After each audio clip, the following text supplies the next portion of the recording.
Hey guys, Devil Finny Dev Tano here, and I'm here to answer the question of what is the best album of all time. In my opinion, obviously.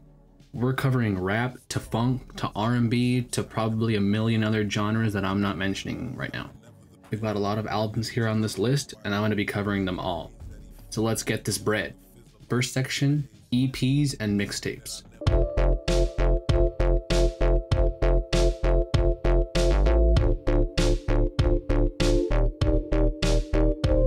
Kawaii is probably Gambino's most popular mixtape as far as I'm aware of.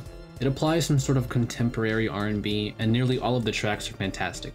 The main feel of this tape is a bit strange and kind of hard to describe. I want to say it's part of the Because the Internet storyline, whether it's a prequel or a sequel, I don't fucking know. The first track, Sober, seems to have a bit of a Michael Jackson Thriller feel due to the fact that he looks like a zombie in the video and it has some sick ass dance moves.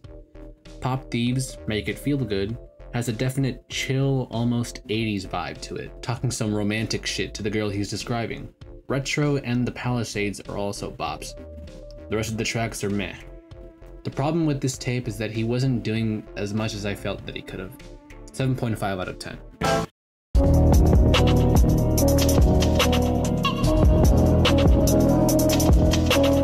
Now this EP I found when I was randomly scrolling Spotify, and I'm definitely glad that I did find it. In collaboration with the talented K Tronada, it has a bit of a dance feel, some hard rap feels, and some love all in one. The opening track talks about how Buddy is experiencing some loneliness, smoking and drinking all by himself, and how he hopes to have someone find and love him. Guillotine goes into his experiences with women, and how he throws them ones at women so they can throw down. World of Wonders is a bit of a love track, talking about how he really wants to stay with this girl. A Light and Love or Something are both bops. Solid 8 out of 10.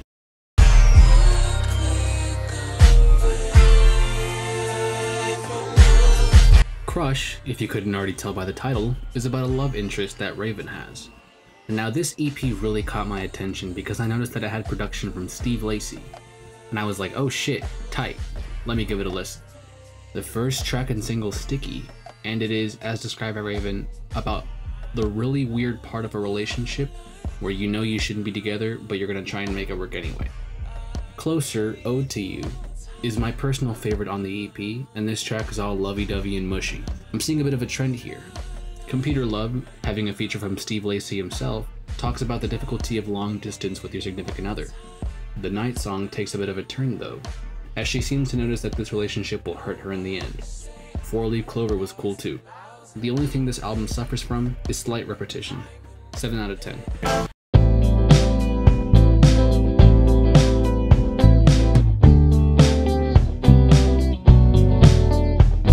And speaking of him, we've got Steve's demo next. This is another love theme. The first track, Looks, dives into a bit of a preset for the rest of the EP, talking about this girl and how he doesn't want to date this girl before knowing her. But god damn, the guitar skill from this guy, it's fucking great. The best way I can describe this is lo-fi, if I'm being general. Ride is the best track hands down, and it talks about the sexual tension between him and this girl, and how they'll hook up wherever they ride. Dark Red is a close second though. It basically takes a turn as the girl sees this as not being anything further than sex wrong. But my boy Steve be simping for this girl, and he begs for her to stay and let him prove to her. Steve is into some sub shit in the next track called Thangs. The other tracks are bops, especially some. It's a good EP, but it could do better. 7.6 out of 10.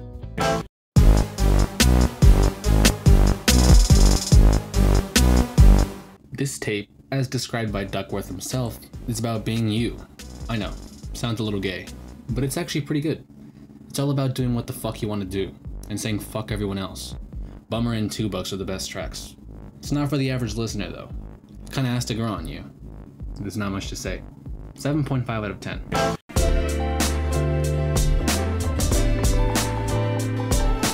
Best mixtape I've heard hands down. It's a hardcore rap and boom bap album, and it delivers well. The entire tape delivers this message that Joey Badass is, well, a badass. Waves, Don't Front, Funky Hose, and Survival Tactics are the best tracks. 9.3 out of 10.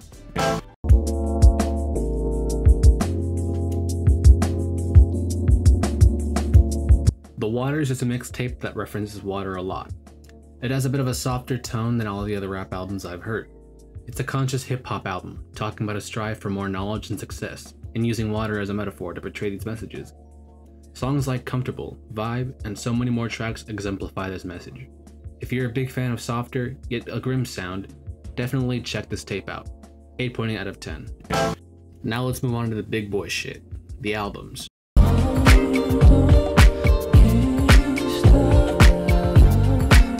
The first album to start off is Hive Mind by The Internet. This album is a whole love story, and there are many tracks in this album that you could put on a repeat over and over again. It's got some R&B, some funk, some jazz, it's got it all. This album starts off with Sid, trying to get with the girl she likes, but the girl ain't giving in to her. She swerves her a bunch and doesn't want to get with Sid, and even leads her on a bit. The turning point in the album starts with the track Bravo, where she realizes that her crush isn't who she thought she was. And from there, it goes downhill from that point. 8.5 out of 10.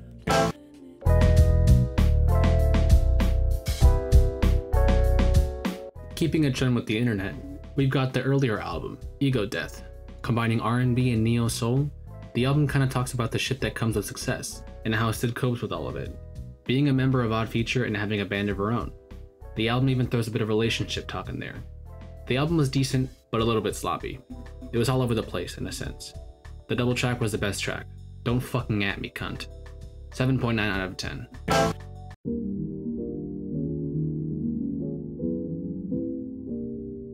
Whoa, you actually like KO? Yes. It's not terrible, actually. It's really not. I think people just gave it a bad rap because their expectations were set on something completely different. Obviously, it isn't the best album by any means, but it's alright. It has some conscious hip-hop aspects talking about the problem with modern rappers glorifying substance abuse, using jazz and modern trap styles of rap to convey these messages.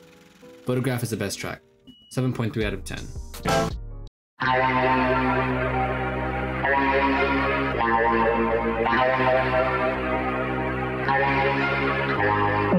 God damn, was this album fucking shockingly good. It was the first album to open my mind to the modern trap scene, since, before that, I was only really into conscious hip-hop. Travis Scott said in an interview that his life was like a rodeo, almost like having to stay on a bucking animal, hence the name of the album. This album takes place after his mixtape Days Before Rodeo, and mainly talks about Travis's come-up and how it's like to try and climb your way to the top, especially shown with the track Apple Pie, where Travis talks to his mother about having to create a legacy for himself, using the idiom, "I don't want your apple pie," as a way of showing he has to spread his wings on his own. This album has heavy trap and would set the mood for the modern psychedelic sound that's been popularized today. 9.2 out of 10.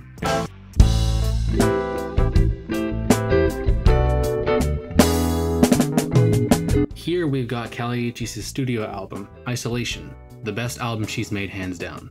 This was another album that really interested me from the get-go because I saw that Bad Bad Not Good had aided in the production of this album.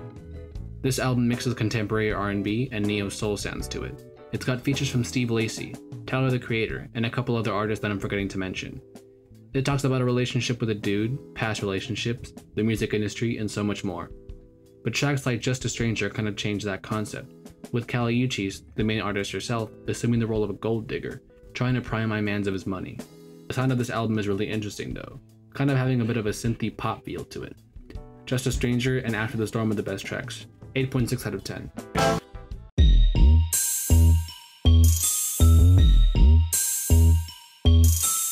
This is gonna be a long one, so sit tight. This album was so fucking underrated, it's ridiculous. I saw Kuntany give this a 5 and I was like, how the fuck did you come to that conclusion? This album has a whole fucking screenplay, but if you can't be bothered, I'll make the explanation real brief. Maybe. Glover plays as Rick Ross's son, and is referred to as the boy. The screenplay has videos to play before you listen to each song, painting a story of a troubled kid with a nihilistic character, finding no real place in this world. His life is overcome by social media, constantly being worried about the thoughts of others, the idea being especially conveyed in the track 2005. He has a drug trip in the track Pink Toes, and by the end of the album, he dies? I don't know. It's really complicated and almost left up to interpretation. This video I watched explains it really well, so if you're interested, go check it out. Okay, now onto the sound. This album has some trap, some contemporary R&B, and some pop rap into it, but Gambino adds this unique style to it and almost makes it his own. This album is an experience. Highly recommend it. 8.8 out of 10.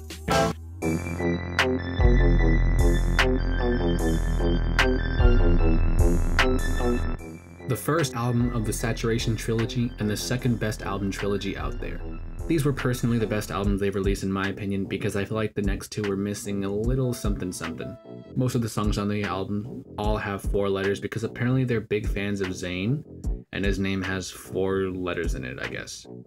This album actually has some pretty hard-ass shit in it, with the main boys bringing their own styles into it, making it a conglomerate of hard and edgier rap from Amir Van, Merlin, and Matt Champion, sometimes, to the conscious sound of Don McLennan, to the more softer sound of Kevin Jova and Matt Champion, sometimes. Yo, look, it's the new Odd Future. Nah, kind of. But definitely not today. 9.1 out of 10.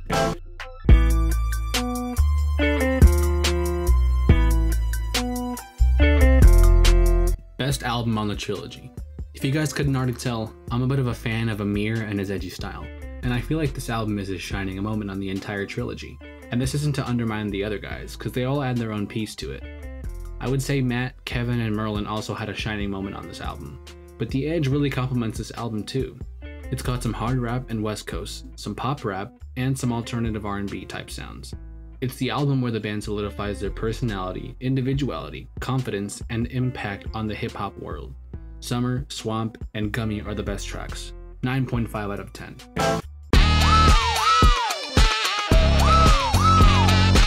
And the third and final album in the trilogy, Saturation 3. This album is definitely their most experimental on the trilogy, having their usual sound but also playing with a few newer sounds and styles to it. And it's also the last album that had Amir in it due to the allegations of sexual misconduct. This album is where the band truly comes together to express their own forms and styles, being very open with their sexual orientation and with the problems and criticism they receive. It's a beautiful album, and it low-key makes you want to kiss your homies. Several tracks talk about domestic abuse and the problems that the band members themselves have had with previous lovers. Sister is the best track. Solid 9 out of 10.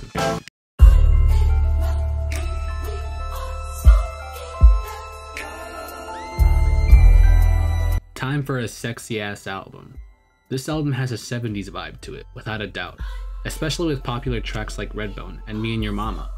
This album came with a lot of rumor to it, with many speculating that Gambino had a kid in secret with a woman, and that this album was telling that story, with several tracks like Baby Boy and Boogeyman being evidence for that rumor. Even the title Awaken My Love would signal to a child waking up, or a child being born. The album opens up with one of the greatest opening tracks to any album I've heard, Me and Your Mama, in which Gambino is talking to a woman who seems to be secluded and not wanting to have anything to do with him.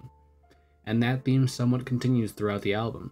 It's a very cinematic album, and it tells an interesting story. Overall, if you guys are looking for music to nut to, use this one. 8.8 out of 10.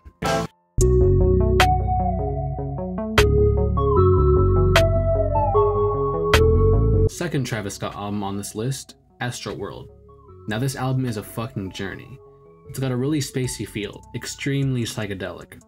The heavy production on this album from Travis and even Kanye are so thick and vast that it makes it into its own new and unique sound on this album. The album's got features from Drake, Sway Lee, The Weeknd, Frank Ocean, and a bunch more. And almost every song on this album has the most fantastic and mesmerizing outros, especially with tracks like Astro Thunder, Yosemite, and other shit like that. This album is basically the sequel to Rodeo, in a way following the story of him finally reaching his goal and being on the top of the world. However, I still hold a soft spot in my heart for Rodeo, since I've known it longer. We even got some decent memes from it. Skeletons is the best track, 9 out of 10.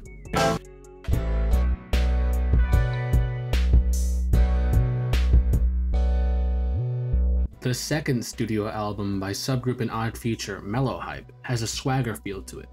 It's got some hardcore rap feel to it and some West Coast vibe. It's kind of all over the place, with Haji and Left Brain talking about their mental health, sex life, and what it's like to be part of Odd Future. It could use some structure and better production, but then again, this was still in the early ages of Odd Future. The double track is the best on the album, 7.4 out of 10.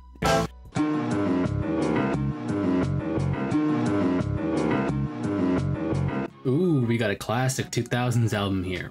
This album was made by collaborative group Madvillain, which consisted of legendary producer Madlib and legendary rapper MF Doom.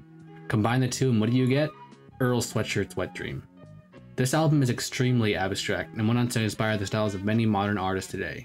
The instrumentals and samples used were very unique for its time, and back in the early 2000s when people first heard it, Everyone was kind of like, what the fuck? But it soon became appreciated as a fucking classic. And it is. For all you youngins out there, the best way I can describe this is a gangsta Earl sweatshirt. Almost all 22 tracks are fucking great. 9 out of 10.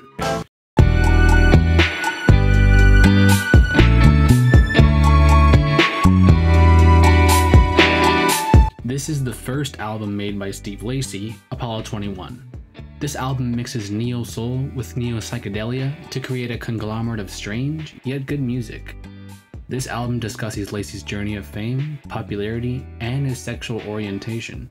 So many tracks like Playground and Basement Jack have this bouncy guitar riff that continuously plays throughout their respective songs.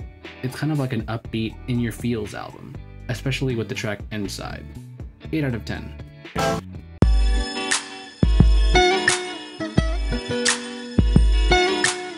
We've got another collaborative album with Madlib, but instead of MF Doom and Madlib, it's Freddie Gibbs and Madlib. And I've gotta say, this duo is consistent with releasing great music. The instrumentals that Madlib chose for this album were just as good, if not better than Mad Villainy. The opening track, Supplier, starts with this strong prevail type message. The album continues with Freddie rapping about his life as a gangster and thug, sometimes getting a bit sentimental and emotional on tracks like Deeper, where Freddie tells a story of a woman leaving him for being a dope dealer, and that being the reason why he can't feel love anymore. He describes family life and his mentality and outlook on the world. This album contains features from Danny Brown to Earl Sweatshirt to Damo Genesis and many more. This album is fucking amazing and I highly recommend it to anyone who's a fan of gangsta and jazz type rap. 9.4 out of 10.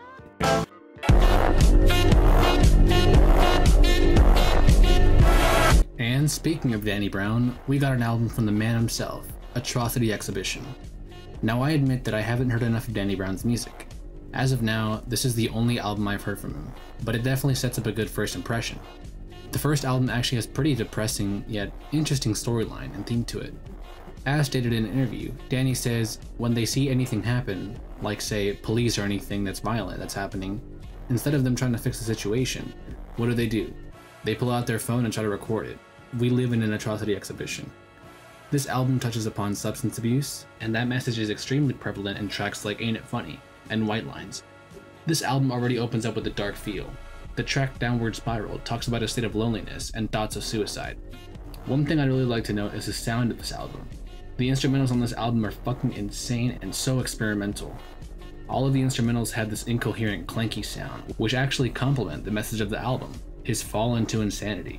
And I have to give him props because he managed to get Earl and Kendrick on the same track. 9.7 out of 10.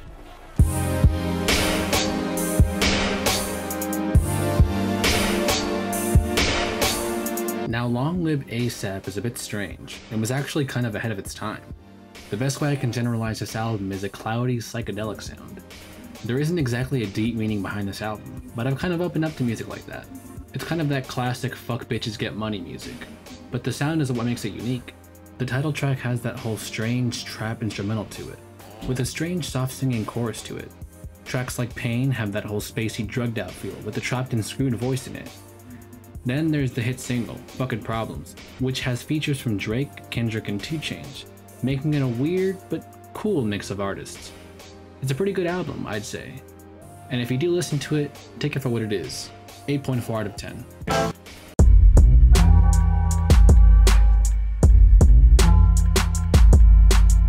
Alright, now here we have one of my personal favorites, The Never Story.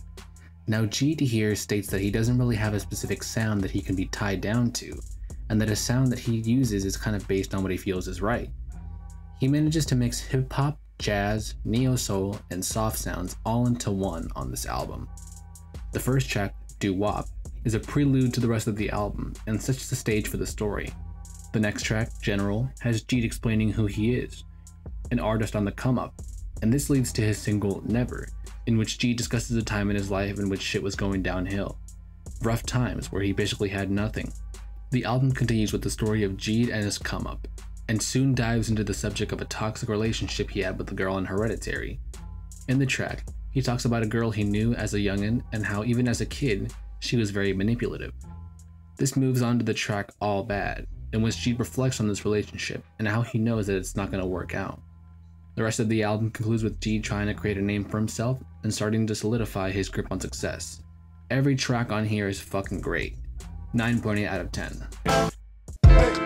Yeah, Vic said he want that blue collar rap. Man, how I'm supposed to bring that blue collar back? The next album, Floss, features the underground hip-hop trio, Injury Reserve, spitting on this album. The opening track, Oh Shit, is a great setup for the crazy sound from the trio and takes inspiration from Chase Beat. This album is about being hard as fuck, using jazzy and hardcore rap to create a theme of consciousness all throughout the album. The music videos that they released for some of these songs are also pretty fucking entertaining to watch. S on Your Chest is a pretty fucking standout track to me since it has a really jazzy saxophone sampled instrumental. It's a turn up album with a couple of serious tracks like 2016 Interlude and Look Mama I Did It. All are pretty decent tracks, 8.5 out of 10.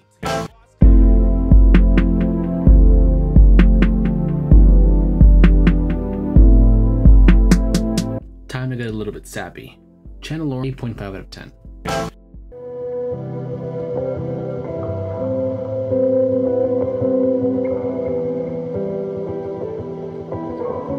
And continuing on with Frank's discography, we have Frank's follow-up album, Blonde.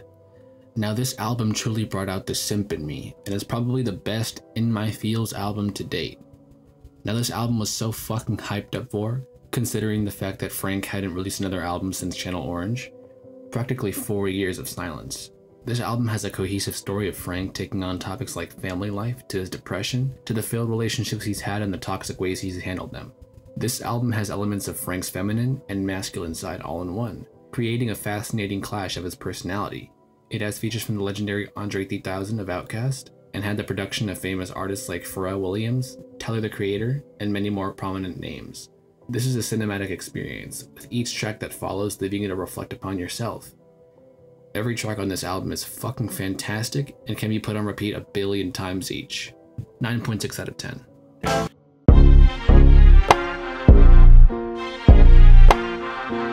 And the next J. Cole album on this list is J. Cole's 2014 Forest Hills Drive album. Arguably his most popular album, with many of the tracks on here having been radio songs in the past.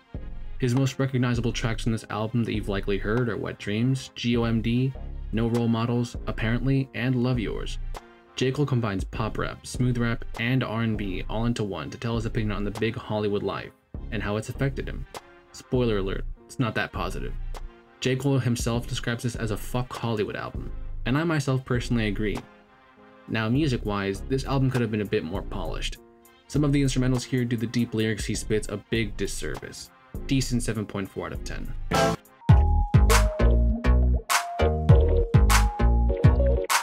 This is our first electronic rap album on this list, Big Fish Theory by Vince Staples. Now this album comes after the release of his previous LP, Summertime '06, which has some pretty standout tracks, Lift Me Up, North North, and Señorita being some standout tracks on that album. But this album shows vast improvements, and honestly a pretty different and unique sound than a lot of the other music. The name of this album actually has a pretty great thought-out meaning to it, referring to the idea that fish can only grow to the size of their tank, and the name Big Fish Theory refers to a person, in this case Vince, being capable of growing out of his tank into a much bigger fish. This album actually has some of the most fitting features, ranging from Juicy J to artists like Kendrick, and the sonically clanky sound actually fits the abrasive tone of Vince's voice. It has some catchy G-funk on the track 745, to some hard and heavy production on the track Yeah Right, where it sounds like there's a zombie from Black Ops 2 in the background. Overall solid album, 8.3 out of 10.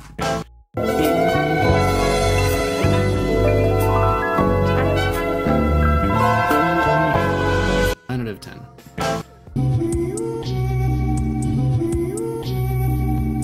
One of the greatest albums I've ever heard in my entire life. This album is incredibly experimental, with the only recognizable style I can notice being some type of alternative R&B. The production and instrumentals used on the album can be both rough and clanky, but also soft and calming at the same time, evoking weird emotions and feelings while listening. He also has some pretty funny bars, like referencing school shooters in the opening track. But this album is pretty hard to describe. In some cases, JPEG Mafia makes references to pop culture, but also gets serious on certain other tracks, talking about his identity as a rapper and as a person.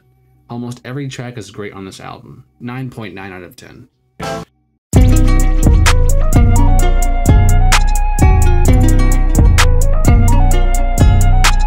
Now the album mixtape EP thing 1.5 is a definite improvement upon his previous LP, Good For You. Amine heavily changes his musical style from a soft, obscure sampled and synth sound to a more heavy trap and hardcore type sound.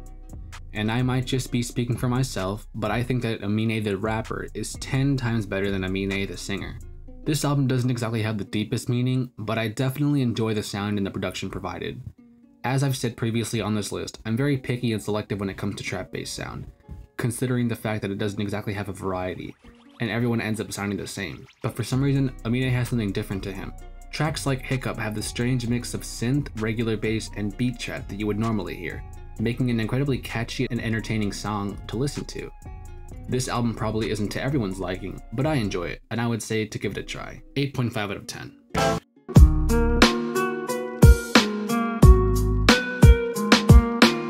The self-titled album released by Run the Jewels, a rap duo consisting of Killer Mike and LP, is pretty good. This album has this heavy production to it, giving it this hardcore yet abstract sound to it, and it's all done by LP, who also raps in the songs as well. This album has features from Big Boy, Prince Paul, and Until the Ribbons Break, which are all pretty good features. There isn't really much to say. Get It is the best track. 8 out of 10.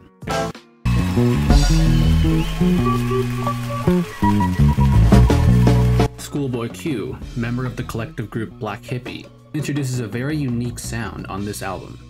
This is his third studio album, and it's definitely my favorite he's made. This album's sound has a mix of obscure trap to a more boom bap type sound to it.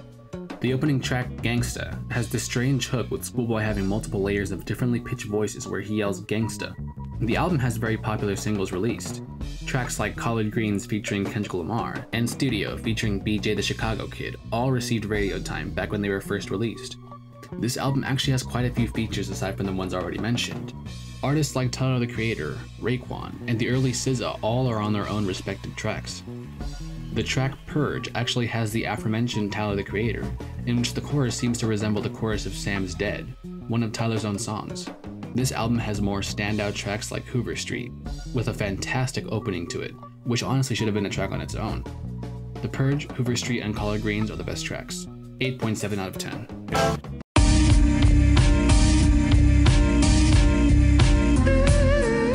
This album is relatively underground and not very known, but despite that, it's actually very good and impressed me when I first heard it. Now when you first hear this album, you'll definitely notice something. The best way I can describe this album is basically, this is some rap songs too. The style that Mavi uses takes heavy inspiration from the sound that Earl has been using in his recent music. Strange, obscure samples with strange mixing. This album covers a wide range of topics like Black solidarity in the opening track, depression, which is all over each track on this album to an extent, and emotional trauma. And I would say that the style he uses, despite it being heavily influenced, fits the themes of the messages he's talking about. His rap style seems to be emotionless and monotone, exemplifying the sadness and emptiness he feels, especially on tracks like Daylight Savings, Chiasma, and Love of Money. Every track is repeatable and enjoyable. 9 out of 10.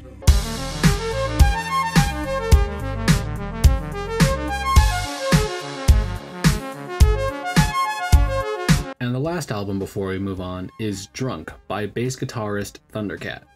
This album kind of brings it back, with the bass and production he adds giving it the 70s and 80s vibe. This album has funk, jazz, soul, and contemporary R&B all in one, creating a collage of groovy sounds. This album also has an alternate version made, called Drank, which is basically all the songs with some type of remix or alteration to it. This album has features from notable artists like Kendrick Lamar and Wiz Khalifa, and also has aided production from Flying Lotus. The problem with this album, however, is the fact that you either love the songs or dislike them. There's not really a song on this list where I'm indifferent to, causing several tracks on the album to be, for me at least, always skipped. For the most part though, the music is very groovy and enjoyable. Not much of a deep aspect to it. 8.5 out of 10. Now, moving on to the artist discussions. These are more for my personal favorite artists that I constantly go back and listen to. These discussions feature most, if not all, of the artist's discogs, but I'm going to try my best to sum it down since this video is already probably long enough. First artist, Earl.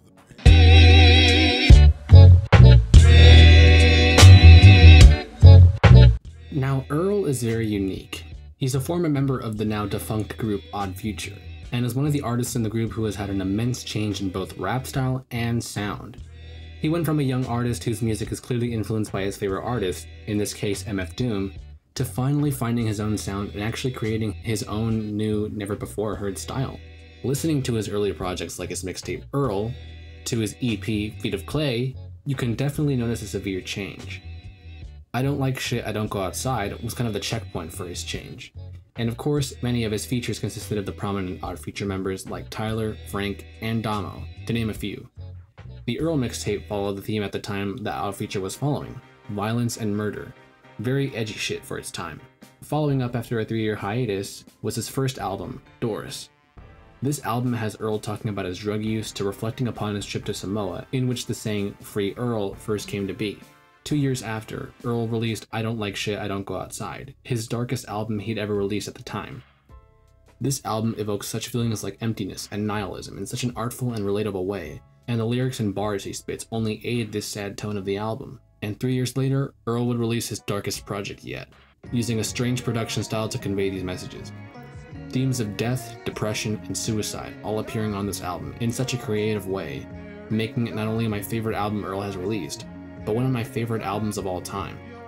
And this was followed up by his EP, Feet of Clay, which used a similar style to his previous project. Earl is a very great and unique artist who is showing up everyone in the rap game right now. Probably the best lyricist in Odd Future and in the modern rap culture right now. Even Kendrick has tweeted out saying that Earl was his favorite artist in 2015. And speaking of Kendrick,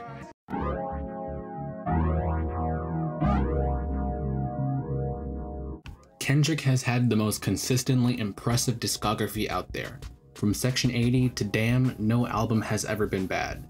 Kendrick doesn't exactly have a specific sound, since each album kind of has its own style that he utilizes. From the more West Coast G-Funk sound of Good Kid Mad City to the jazz and funk rap of T-Pab. Section 80 is Kendrick's first debut album, and the album has Kendrick's take on the world, like women, drugs, and political issues, all conveyed through this hard production. This album gets followed up a year later by Good Kid Mad City.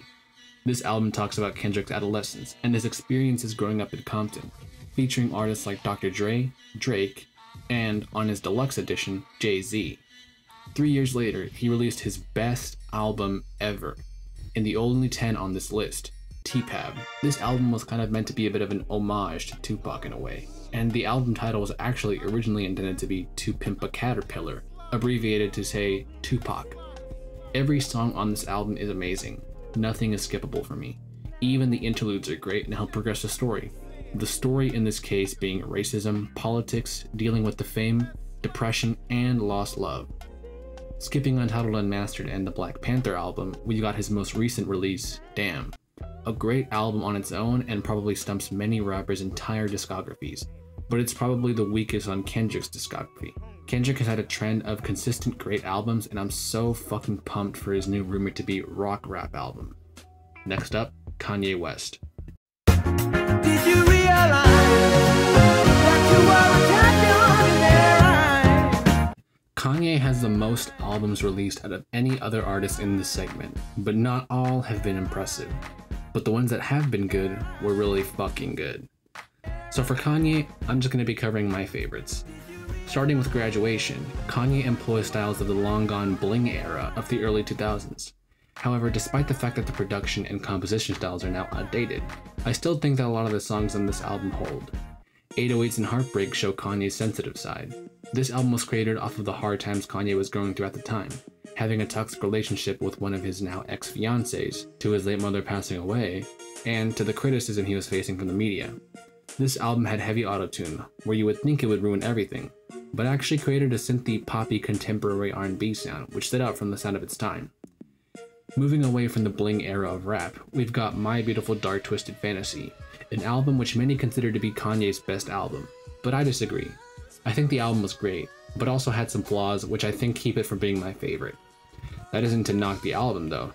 Many of the songs on here are actually very catchy and tell great stories, especially a song like Devil in a New Dress and Hell of a Life.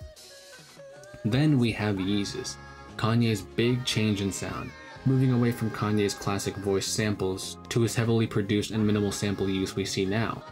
This album employs industrial and electronic sounds mixed with his auto-tuned voice, which create a very strange experimental album. And now we actually have his best album, The Life of Pablo. Such a great fucking album. This album has more gospel to it, but manages to keep the hard, edgy, and heavy production from Yeezus. But this time, he improves upon it.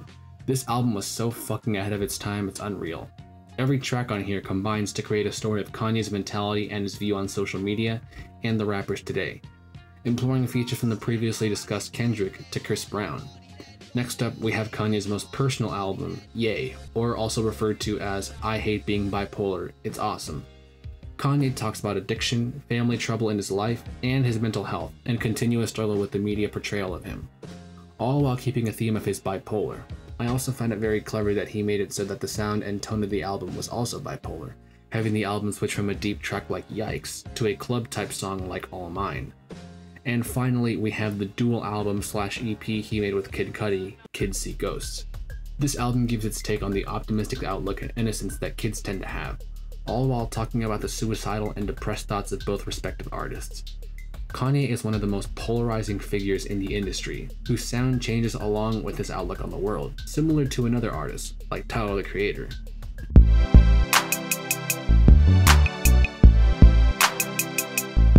Moving on to my favorite artist of all time, Tyler, the Creator. Tyler has had an equal, if not bigger, change in style than even Kanye. He went from what people consider to be a troubled threat to society who made horrorcore, to a voice for the LGBT community. However, this hasn't changed my view on his music. In my opinion, all the different music eras of Tyler have been good in their own ways. The first era of Tyler was the hardcore era, from Bastard to Wolf. All of them were fucking great and satisfied my edgy personality. I'd heard some of Tyler's music before, but I didn't really start listening to him until 4th grade, when Wolf had just barely come out. In fact, this era of Tyler had its own story. In terms of the story, the chronological order of these albums presumably goes from Bastard to Wolf to Goblin. It would take me ages to explain the story to you, but I'm gonna leave a link in the description to this guy who made a great fucking video talking about that entire storyline, so go check it out.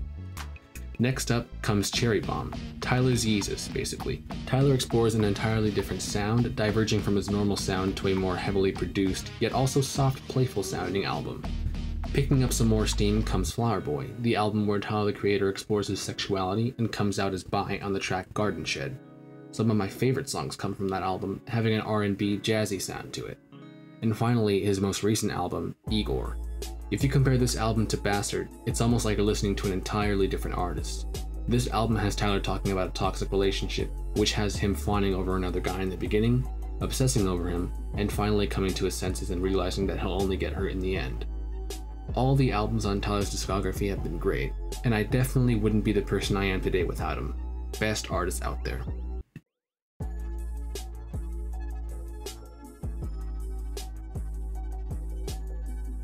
Finally, here are some honorable mentions that I didn't feel made the list.